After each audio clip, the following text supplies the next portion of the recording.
Hello, good morning. അപ്പോൾ പുതിയൊരു വീഡിയോയിലേക്ക് എല്ലാവർക്കും സ്വാഗതം കേട്ടോ. ഇന്ന് ഞാൻ നല്ല നേരം വെളുത്തിട്ടിട്ട് എണീറ്റിട്ടുള്ളത്. കാരണം എനിക്ക് 2 ദിവസമായിട്ട് നല്ല പനിയായിരുന്നു. അപ്പോൾ ഞാൻ ഇന്ന് ലീവ് എടുത്തു. പനിയൊന്നും ഓക്കെ ആയിട്ടുണ്ട്, എന്നാലും ഭയങ്കര ക്ഷീണം ഉണ്ടായിരുന്നു. അപ്പോൾ ഇന്ന് ലീവ് എടുത്തു കേട്ടോ. അതുകൊണ്ട് ഞാൻ ഒന്ന് കുറേ ലേറ്റ് ആയിട്ട് ഒരു 9 മണിയൊക്കെ ആയപ്പോഴാണ് എണീറ്റിട്ട് നേരെ നമ്മൾ ബെഡും പുതപ്പും വിരിപ്പൊക്കെ ഒന്ന് ഒതുക്കി വെക്കണം കേട്ടോ, മടക്കി വെക്കുകയാണ്. അത് കാണുമ്പോൾ തന്നെ ഒരു വൃത്തിയല്ല. അങ്ങനെ കാണുമ്പോൾ തന്നെ നേരെ അടുക്കളയിൽ ചെന്നപ്പോൾ എന്നെക്കാത്ത ഒരു ലോഡ് പാത്രങ്ങൾ ഇങ്ങനെ സിങ്കിൽ നോക്കിയിരിക്കണ്ടെന്ന്. വാ മോളെ വാന്നും പറഞ്ഞോണ്ട് ഞാൻ നേരെ ചെന്ന് ഓരോന്നോരോന്നായിട്ട് മോറി വെക്കാൻ തുടങ്ങി കേട്ടോ. ഞാൻ 2 ദിവസമായിട്ട് പനിയാന്ന് പറഞ്ഞല്ലോ, അപ്പോൾ അതുകൊണ്ട് തന്നെ അടുക്കളയിൽ അധികം പണികളൊന്നും എടുക്കാറില്ല.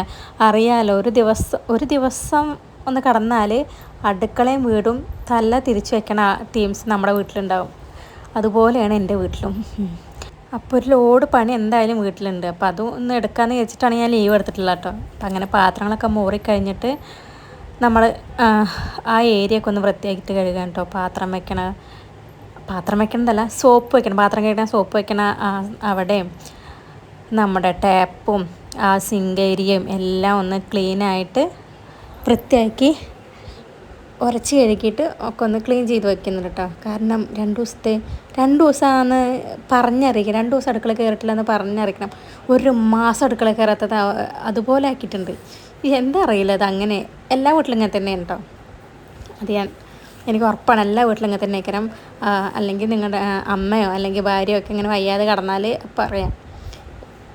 എല്ലാവരും ഇങ്ങനെ ആക്കണമെന്നില്ല കേട്ടോ. ചിലവർ നല്ലപോലെ നോക്കുന്നവരുണ്ടാവും കേട്ടോ. നല്ല വീടൊക്കെ വൃത്തിയാക്കി ഫുഡൊക്കെ ഉണ്ടാക്കിയിട്ട് നമ്മൾ ഫുഡൊക്കെ ഉണ്ടാക്കും. പക്ഷേ ക്ലീനിങ് പ്രോപ്പറെന്ന് പോയിട്ട് ഒരു തുള്ളി പോലും ഉണ്ടാവില്ല. അങ്ങനെയാണ് അവസ്ഥ.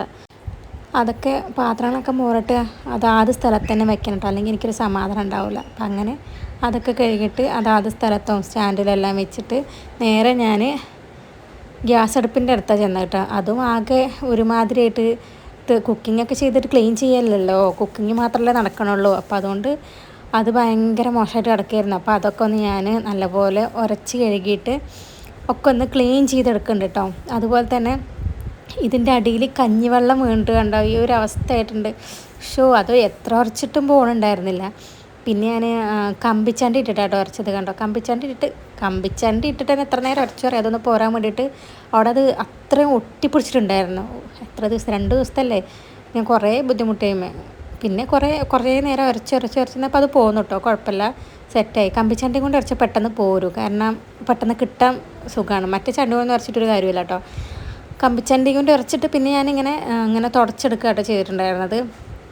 ഒറ്റ തുടപ്പിലൊന്നും നടക്കില്ല, ഒരു 2-3 തുടപ്പിലൊക്കെ കാര്യം നടക്കുള്ളൂ. കണ്ടോ, എൻ്റെ പൊന്നെ എന്തേന്നറിയോ. ഇങ്ങനെ പണിയെടുക്കുമ്പോൾ എനിക്കിങ്ങനെ തോന്നും, പനി പിടിച്ച് കിടക്കേണ്ടിയിരുന്നില്ല. പണി തന്നെ എന്ത് ക്ഷീണമാണെങ്കിലും അടുക്കള പണി എടുത്താൽ മതിയെന്നൊന്നും. കാരണം നമുക്ക് ക്ഷീണമാണെന്ന് പറഞ്ഞ് കിടന്നാൽ അതിൻ്റെ ഇരട്ടേൻ്റെ പണി നമുക്ക് പിറ്റേ ദിവസം അടുക്കളയിലുണ്ടാവും. ഇപ്പം ഞാൻ അതാണ് അനുഭവിച്ചുകൊണ്ടിരിക്കുന്നത്. അതാണ് കേട്ടോ അതിൻ്റെ എന്താ പറയുക, അനുഭവത്തിൻ്റെ വെളിച്ചത്തിൽ നിന്നുകൊണ്ട് പറയുകയാണ് ഞാൻ. പനിയാണെങ്കിലും ഇടയ്ക്കൊന്ന് അടുക്കളയിൽ ചെന്ന് നോക്കുക, ക്ലീനിങ് എങ്ങനെയാണ്. ഇല്ലെങ്കിൽ പറഞ്ഞ് ചെയ്യിപ്പിക്കുക, അതങ്ങനെയല്ല, ഇങ്ങനെയാണെന്ന് പറഞ്ഞ് ചെയ്യിപ്പിക്കണം. ഞാനങ്ങനെ ചെയ്യിപ്പിക്കാത്തതുകൊണ്ടാണ് എനിക്കിങ്ങനെ അവസ്ഥ വന്നത് കേട്ടോ. അങ്ങനെ ഒരുവിധം നമ്മൾ എല്ലാം സെറ്റാക്കി ചായക്ക് വെള്ളം വെച്ചിട്ടോ. ഞാൻ പാത്രം കഴുകിയപ്പോൾ ഉപ്പുമാവ് ഉണ്ടാക്കിയിട്ടുണ്ടായിരുന്നു. അപ്പോൾ എനിക്ക് ചായ കുടിക്കാൻ വേണ്ടിയിട്ട് ഞാൻ ചായ ഉണ്ടാക്കാൻ വെച്ചിട്ടോ. നമ്മൾ ചായക്ക് വെള്ളം വെച്ചിട്ട് കുറച്ച് പൊടി ഇട്ടിട്ട് നമ്മൾ ശർക്കര കേട്ടോ, പഞ്ചസാരയ്ക്ക് പകരം യൂസ് ചെയ്യണത്. അപ്പോൾ തിളച്ച് വരും. ഒരു 2 സ്പൂണ് ശർക്കരപ്പൊടി ഞാൻ പൊടിയായിട്ട് വാങ്ങിച്ചിരിക്കാം കേട്ടോ. 2-3 അത്രയും മതി. അങ്ങനെ ചായ റെഡി ആയിട്ടുണ്ട്. പിന്നെ ഞാനിങ്ങനെ ചായ കുടിക്കുന്നതിന് മുന്നേ തന്നെ ഓരോന്നായിട്ട് ഇങ്ങനെ ഇവിടെയൊക്കെ ഈ സ്ലാബിൻ്റെ ഓരോ ഭാഗത്ത് തുടച്ച് വെക്കുന്നുണ്ട് കേട്ടോ. ഇങ്ങനെ ഫുള്ള് 4 സൈഡിലും സ്ലാബാണല്ലോ. അപ്പോൾ അതിൻ്റെ ഒരു സൈഡിൽ ഇപ്പോൾ തുടച്ച് കഴിഞ്ഞിട്ടുണ്ട്. ഇനി ബാക്കി സൈഡിലും കൂടി നമുക്ക് ഫുള്ളായിട്ട് ക്ലീനാക്കി എടുക്കാം കേട്ടോ. ഇനി ഈ ഭാഗത്തും കൂടെ കേട്ടോ. കുറേ പണിയുണ്ട്, വയ്യാന്നൊക്കെ തോന്നും നമുക്ക്. എനിക്കെങ്ങനെ അറിയോ, ഒരു പണി എടുത്ത് തുടങ്ങിയാൽ ഞാൻ ഓക്കെ ആയിരിക്കും. അല്ല, മടി പിടിച്ചിരുന്നാൽ പിന്നെ ഈ എത്ര കുത്തിപ്പൊക്കിയിട്ടും കാര്യമില്ല, ആ ഒരു മടി അങ്ങനെ തന്നെ നിൽക്കും. പാത്രം വെക്കണ സ്റ്റാൻഡിൻ്റെ അവിടെ തുടക്കാൻ നോക്കിയപ്പോഴാട്ടോ അതിൻ്റെ അടിയിൽ ഭയങ്കര മോശമായിട്ടിരിക്കണം കണ്ടത്. അപ്പോൾ നല്ലപോലെ കമ്പിച്ചണ്ടയ്ക്ക് ഇട്ട് ഉരച്ച് കഴുകി എടുത്തിട്ടുണ്ട് കേട്ടോ. എന്നിട്ട് അവിടെ തുടച്ചിട്ട് അത് അതേപോലെ തന്നെ അങ്ങോട്ട് തന്നെ വെക്കുന്നുണ്ട് കേട്ടോ. എനിക്കെല്ലാം ഇരുന്ന പോലെ തന്നെ ഇരിക്കണം, അല്ലെങ്കിൽ പിന്നെ മൊത്തം മാറ്റണം. അങ്ങനെ കുറേ സ്വഭാവങ്ങളാണ്. പിന്നെ ആ ഭാഗത്തുള്ള സ്ലാബും കൂടി നമ്മൾ തുടച്ച് വൃത്തിയാക്കി എടുത്തിട്ട് നമ്മൾ കൈയൊക്കെ കഴുകിയിട്ട് ചായ കുടിക്കാൻ നിൽക്കാണ്ട്. ഉപ്പുമാവും കട്ടൻ ചായയാണ് കുടിക്കുന്നത്. പെട്ടെന്ന് തന്നെ കുടിച്ച് കഴിഞ്ഞു, കാരണം പണിയുണ്ട് ഇഷ്ടം പോലെ. ചായ കുടി കഴിഞ്ഞിട്ട് ഞാൻ ചോറിന് വെള്ളം വെച്ചിട്ടുണ്ട് കേട്ടോ. എന്നിട്ട് കറി ഉണ്ടാക്കാൻ വേണ്ടിയിട്ട് ചേമ്പ് അതൊന്ന് തൊലി കളഞ്ഞ് അരിഞ്ഞ് കഴുകി വെച്ചിട്ടുണ്ട്. പിന്നെ ഉപ്പേരിക്ക് വഴുതനങ്ങ എടുക്കണം കേട്ടോ. അതൊന്ന് നല്ലപോലെ അരിഞ്ഞെടുത്തിട്ട് പച്ചമുളക് ഇട്ടിട്ട് കഴുകിയെടുക്കുന്നുണ്ട് കേട്ടോ. ഇത് ഇനി കേട് വരണ്ടല്ലോ എന്ന് ചെയ്തിട്ടാണ് പെട്ടെന്ന് എടുക്കുന്നത്. പൊതുവേ ഇത് എനിക്ക് മാത്രമേ ഇഷ്ടമുള്ളൂ, വേറെ ആർക്കും ഇഷ്ടമല്ല. എനിക്കിഷ്ടമാണ് വഴുതനങ്ങ, കയ്പ്പയ്ക്ക ഒക്കെ ഇഷ്ടമാണ്. പക്ഷെ അപ്പനൊന്നും ഇഷ്ടമല്ല കേട്ടോ, എന്താ അറിയില്ല. അപ്പോൾ എനിക്ക് മാത്രം കഴിക്കാനാണ് അത് ഉണ്ടാക്കണം തന്നെ. അതൊക്കെ ഒന്ന് സെറ്റാക്കിയായിരുന്നു. കുറച്ച് നേരം കിടന്നപ്പോൾ തന്നെ ചോറ് വന്നിട്ടുണ്ടായിരുന്നു. അപ്പോൾ ഞാൻ ചോറ് ഊറ്റിയിട്ട് ചേമ്പും പച്ചമുളകും കുക്കറിലാക്കിയിട്ട് കറി വയ്ക്കാൻ വെച്ചിട്ടോ. എന്നിട്ട് ഒരു മാങ്ങ ഉണ്ടായിരുന്നു, അതിൻ്റെ ആ മാങ്ങയും കുറച്ച് ഇഞ്ചിയും പിന്നെ എന്നിട്ട് കുറച്ച് പച്ചമുളക് പിന്നെ നാളികേരം അതും എടുത്തിട്ട് ഉപ്പിട്ടിട്ട് ചമ്മന്തി അരക്കാമെന്ന് കരുതിട്ടോ. നല്ല രസം ഉണ്ടാവുമെന്നാണ് ഞാൻ പ്രതീക്ഷിച്ചത്, കരുതിയത്. പക്ഷെ അത്ര വലിയ ടേസ്റ്റ് ഒന്നും ഉണ്ടായിരുന്നില്ല കേട്ടോ. പിന്നെ ഞാൻ വെച്ചതുകൊണ്ട്, ഞാൻ ഉണ്ടാക്കിയതുകൊണ്ട് അഡ്ജസ്റ്റ് ചെയ്ത് ഞാൻ കഴിച്ച്, കുറ്റമൊന്നും പറയാനൊന്നുമില്ല. എനിക്ക് പൊതുവേ എല്ലാതും ഇഷ്ടപ്പെട്ടൊന്നുമില്ല. ഞാൻ കരുതിയൊരു ടേസ്റ്റ് അല്ല വന്നത്, എന്താ അറിയില്ല. മാങ്ങേൻ്റെ പ്രശ്നമാണ്, അല്ലാതെ ഞാൻ ഉണ്ടാക്കിയ പ്രശ്നമൊന്നുമല്ല. മാങ്ങേൻ്റെ എന്തോ ഒരു പ്രശ്നം, എന്തോ ആയിക്കോട്ടെ. സൂപ്പർ എന്നൊക്കെ കാണിച്ചിങ്ങനെ വീടില്ല, പക്ഷേ കൊള്ളത്തില്ലായിരുന്നു കേട്ടോ. പിന്നെ കറി വന്നപ്പോൾ ഞാൻ കടുക് പൊട്ടിച്ച് കറിവേപ്പിലൊക്കെ ഇട്ടിട്ട് അതൊന്ന് തളിച്ചെടുത്തിട്ടോ. പിന്നെ നമ്മൾ ഉപ്പേരി വയ്ക്കുകയാണ്. എണ്ണ ഒഴിച്ച് കടുക് പൊട്ടിച്ചിട്ട് വഴുതനങ്ങയും പച്ചമുളകും ഞാൻ അരിഞ്ഞ് വെച്ചിട്ടുണ്ടായിരുന്നു. ഇത് പൊട്ടിക്കഴിയുമ്പോൾ അതിലോട്ടിട്ടിട്ട് കുറച്ച് ഉപ്പും മഞ്ഞളും ഇട്ടിട്ട് നല്ലപോലെ ഇളക്കി കൊടുത്തിട്ട് ഒന്ന് അടച്ച് വെച്ച് വേവിക്കണം കേട്ടോ. ഇതിന് വെള്ളത്തിൻ്റെ ആവശ്യമൊന്നുമില്ല. പിന്നെ അതുപോലെ തന്നെ പെട്ടെന്ന് ചെറു തീയിൽ വെന്തോളൂ കേട്ടോ. പെട്ടെന്ന് ആവണ ഒരു സാധനമാണ്. നമുക്ക് ഇപ്പോൾ സ്കൂളിലൊക്കെ കൊണ്ടുപോകണമെങ്കിലോ ഓഫീസിലൊക്കെ കൊണ്ടുപോകണമെന്നുണ്ടെങ്കിൽ പെട്ടെന്ന് ഇത് ആയി കിട്ടും. നല്ല ടൈം എടുക്കാത്തൊരു കാര്യമാണിത്, പെട്ടെന്ന് ആയി കിട്ടും.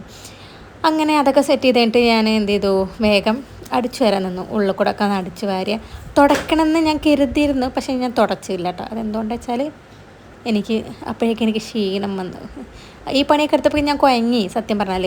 എന്തിട്ട് അത് രാവിലെ തുടങ്ങിയ പണി തന്നെ, ഈ നീച്ചപ്പോൾ തുടങ്ങിയ പണിയാണ്, മനസ്സിൽ കുഴങ്ങൂലേ. ഞാൻ ആകെ കുഴങ്ങി. അതുകൊണ്ട് ഞാൻ പിന്നെ റൂം അടിച്ചോരി, അതുപോലെ തന്നെ ഹാൾ അടിച്ചോരി, അടുക്കള അടിച്ചോരി. അപ്പം തന്നെ എൻ്റെ ഒരു വിധം പരിപ്പൊക്കെ തീർന്ന് നിൽക്കണത്. എന്ത് ചെയ്യാനാ, എനിക്ക് പനിക്കും വല്ല പ്രശ്നമില്ല, പനി കഴിഞ്ഞിട്ടൊരു ക്ഷീണം വരണ്ട എനിക്കതാണ് തീരെ സഹിക്കാൻ പറ്റാത്തത്. റൂം അടിച്ചു കയറ്റി നേരെ ഞാൻ ഹാളിലോട്ട് പോന്നു കേട്ടോ. അവിടെ പൂച്ചകളെ തീറ്റ കൊടുത്തിട്ടുണ്ടായിരുന്നു, അതൊക്കെ അവിടെ നിന്ന് മാറ്റി വെച്ചു. പിന്നെ പൊടി തട്ടിൽ മാറാൽ ഞാൻ ഓൾറെഡി അപ്പനെ കൊണ്ട് തട്ടിച്ചിട്ടുണ്ടായിരുന്നു. അപ്പോൾ അതൊന്നും വീഴത്തിട്ടില്ല കേട്ടോ. എത്തുന്ന ഭാഗത്തൊക്കെ ഞാൻ തട്ടും, അല്ലാത്ത ഭാഗത്തൊക്കെ അപ്പ് തട്ടും. നമുക്ക് എത്തൂലല്ലോ, നമ്മൾ നല്ല ഹൈറ്റും വെയിറ്റും ഇല്ലാത്തതുകൊണ്ട് നമുക്ക് പല സ്ഥലത്തും നമുക്ക് എത്തൂല. ഒന്ന് പറയണ്ട അതിനെ പറ്റിയൊന്നും. പക്ഷേ എന്ത് ചെയ്യാനാ, അങ്ങനെ ആയിപ്പോയില്ലേ. പിന്നെ ഞാൻ വേഗം അടിച്ചു വാരട്ടെ, കുറേ പണിയുണ്ട്. ഇന്ന് എല്ലാ പണിയും തീർക്കണം എന്നാണ് എൻ്റെ ഒരു മൈൻഡിലില്ല കേട്ടോ. പക്ഷേ എനിക്ക് തോന്നുന്നില്ല ഇന്ന് ഈ പണിയെടുക്കുന്നൊന്നും കേട്ടോ. പിന്നെ വിശന്നപ്പോൾ ഞാൻ ചോറും ചമ്മന്തിയും വഴുതനങ്ങ ഉപ്പേരിയും പിന്നെ ഒത്തിരി ഉണക്കമീൻ പൊരിച്ചതുണ്ടായിരുന്നു, അതും കൂട്ടിയിട്ട്. എൻ്റെ കോലം നോക്കി നോക്ക്, അതാണ് പനീൻ്റെ പവറാണ് അതൊക്കെ. ചോറ് നിന്നിട്ട് കുറച്ച് നേരം കടന്നിട്ട് അപ്പോൾ എൻ്റെ ചുട്ടുമണീൻ്റെ ഇപ്പം കിടന്നിട്ടോ. ചുട്ടുമണി ഷൊണ്ണാപ്പ് മണി കുറച്ച് നേരം കടന്നു. പിന്നെ ഉറങ്ങി എണീറ്റപ്പോൾ അൺഎക്സ്പെക്റ്റഡായിട്ട് ഞങ്ങളിങ്ങനെ പറഞ്ഞു, നമുക്ക് ബീച്ചിൽ പോയാലോ ചെറായി പോയാലോ. ഒന്നും നോക്കിയില്ല, ഇതിനൊന്നൊരു ക്ഷീണം കുഴപ്പമില്ല കേട്ടോ. എനിക്ക് വേഗം മാറ്റി ഡ്രസ്സൊക്കെ മാറ്റി ഞങ്ങൾ നേരെ ചെറായി ബീച്ചിലോട്ട് വിട്ടു. എൻ്റെ പൊന്നെ എന്ത് തിരക്ക് നോക്കിയൊക്കെ, ഭയങ്കര തിരക്കുണ്ടായിരുന്നു കേട്ടോ. പിന്നെ അവിടുന്ന് കഴിക്കേണ്ടൊക്കെ കഴിച്ച് കുറച്ച് നേരം അവിടെയൊക്കെ ചുറ്റിപ്പറ്റി നടന്നിട്ട് നെല്ലിക്കയും ഉപ്പിലിട്ടതൊക്കെ കഴിച്ചുകൊണ്ടിരുന്നപ്പോൾ ഒരു കൂട്ടം ആൾക്കാരെ കണ്ടു. അപ്പോൾ നോക്കിയപ്പോൾ ചേട്ടന്മാർ വല വീശിയിട്ട് മീൻ കിട്ടിയിട്ടുണ്ടായിരുന്നു. അപ്പോൾ അത് അവിടെ തന്നെ വിൽക്കുകയായിരുന്നു കേട്ടോ. അപ്പോൾ ഞാൻ എന്ത് ചെയ്തു, ഫ്രഷ് മീനല്ലേ വെച്ചിട്ട് 1 കിലോ മീൻ വാങ്ങിച്ചിട്ട് പോന്നു കേട്ടോ. പോരുന്ന വഴിക്ക് പൂരം ഉണ്ടായിരുന്നു. ഇത് എന്താ പറയുക, അൺഎക്സ്പെക്റ്റഡ് ആയിട്ട് ഇന്ന് ഒന്നും പ്രതീക്ഷിക്കാത്ത കാര്യങ്ങൾ നടന്നുകൊണ്ടിരുന്നത് കേട്ടോ. പൂരം കണ്ട് നമ്മളൊരു വിധമായിട്ട് വീട്ടിലെത്തിയപ്പോൾ കുറേ ടൈമായിട്ടുണ്ടായിരുന്നു. വന്ന പാടെ ഞാൻ ചോറിന് വെള്ളം വെച്ചു, ഇവർക്കുള്ള ഫുഡും കൊടുത്തിട്ട് ചോറ് വന്നപ്പോൾ പിന്നെ വേഗം മീൻകറി വെക്കുക കേട്ടോ. മീൻകറി വെക്കാൻ എന്താ സിമ്പിൾ, എന്നത്തെയും പോലെ തന്നെ എണ്ണ ഒഴിക്കുക, ഉലവ് പൊട്ടിക്കുക, കറിവേപ്പില ഇടുക, പിന്നെ ഇഞ്ചി വെളുത്തുള്ളിയും ചതച്ചതിടുക. അതൊന്ന് മൂത്ത് വരുമ്പോൾ മുളക് പൊടി ഇട്ട് കൊടുക്കുക. എന്നിട്ട് അതൊന്ന് ചൂടായി വരുമ്പോൾ നമ്മൾ പുളിവെള്ളം ഉണ്ടല്ലോ അതൊഴിച്ചു കൊടുക്കുക. സിമ്പിൾ പരിപാടിയാണ്. ഫ്രഷ് മീൻ കിട്ടിയപ്പോൾ അതിൻ്റെ ടേസ്റ്റ് എങ്ങനെയുണ്ടെന്ന് അറിയാലോ. ഒരു തൊരയാണ് കേട്ടോ. ആ തൊരയും കൊണ്ട് തന്നെ വേഗം എല്ലാം സെറ്റാക്കുകയാണ് കേട്ടോ. അപ്പോൾ മുളകും പൊടി ഒന്ന് മൂത്ത് വരുമ്പോൾ നമ്മൾ വേഗം പുളിവെള്ളം ഞാൻ ഓൾറെഡി പുളി വെള്ളത്തിലിട്ട് വെച്ചിട്ടുണ്ടായിരുന്നു കേട്ടോ. അതും ഒഴിച്ചു കൊടുത്തു. കുറച്ച് വെള്ളം കൂടി ഒഴിച്ചു കൊടുത്തിട്ട് നന്നായിട്ട് ഇളക്കി കൊടുക്കണം കേട്ടോ. ഞാനെപ്പോൾ കറി ഉണ്ടാക്കുമ്പോൾ വാളൻ പുളിവെള്ളം കേട്ടോ ചേർക്കൽ. വാളൻ പുളി തന്നെയാണ് യൂസ് ചെയ്യാറ്. ഞാൻ മറ്റേ വേറെ എന്തൊരു സംഭവമല്ലേ അതെന്തിട്ടാ കുടംപുളി അതിട്ട് വെച്ചിട്ടേ ഇല്ല. എന്താ അറിയില്ല, എനിക്ക് അതിൻ്റെ ടേസ്റ്റ് ഇഷ്ടമല്ല. അങ്ങനെ ഞാൻ അതിലോട്ട് കുറച്ച് മഞ്ഞപ്പൊടി ഉപ്പിട്ടിട്ട് തിളയ്ക്കണ വരെ വെയിറ്റ് ചെയ്തിട്ടോ. പെട്ടെന്ന് തിളയ്ക്കും ചെയ്തു. ഞാൻ ഇപ്പോൾ തിളക്കൂല ചെയ്തതാണ്. പെട്ടെന്ന് തിളച്ചപ്പോൾ തന്നെ ഞാൻ എന്ത് ചെയ്തു, നമ്മുടെ മീനൊക്കെ കഴുകി വെച്ച മീൻ അതിങ്ങനെ ഓരോന്നായിട്ട് ഇട്ട് കൊടുത്തിട്ട്, ഈ കറി വെച്ചാലേ നമുക്ക് ഈ ഫ്രഷ് മീൻ്റെ ടേസ്റ്റ് അറിയാൻ പറ്റുള്ളൂ എന്ന് പറഞ്ഞിട്ടാണ് കറീനെ വെക്കണത്. അല്ലെങ്കിൽ എനിക്ക് പൊരിക്കാനായിരുന്നു താല്പര്യം ഉണ്ടായിരുന്നത്. കാരണം ഓൾറെഡി കറി ഉണ്ടായിരുന്നു, ഉച്ചയ്ക്ക് ഉണ്ടാക്കിയ കറി ഉണ്ടായിരുന്നല്ലോ. അങ്ങനെ നമ്മൾ കറി സെറ്റാക്കി ഫുഡ് കഴിച്ചു. അപ്പോൾ നമ്മൾ കിടക്കാൻ പോകാം കേട്ടോ. അപ്പോൾ വീഡിയോ എത്രയുള്ളൂ. വീഡിയോ ഇഷ്ടമായി ലൈക്ക് ചെയ്യുക. നമ്മുടെ ചാനൽ പുതിയതായിട്ട് ആരെങ്കിലും കാണുന്നുണ്ടെങ്കിൽ ഒന്ന് സബ്സ്ക്രൈബ് ചെയ്ത് ഒന്ന് സപ്പോർട്ട് ചെയ്തോ. ടാറ്റാ.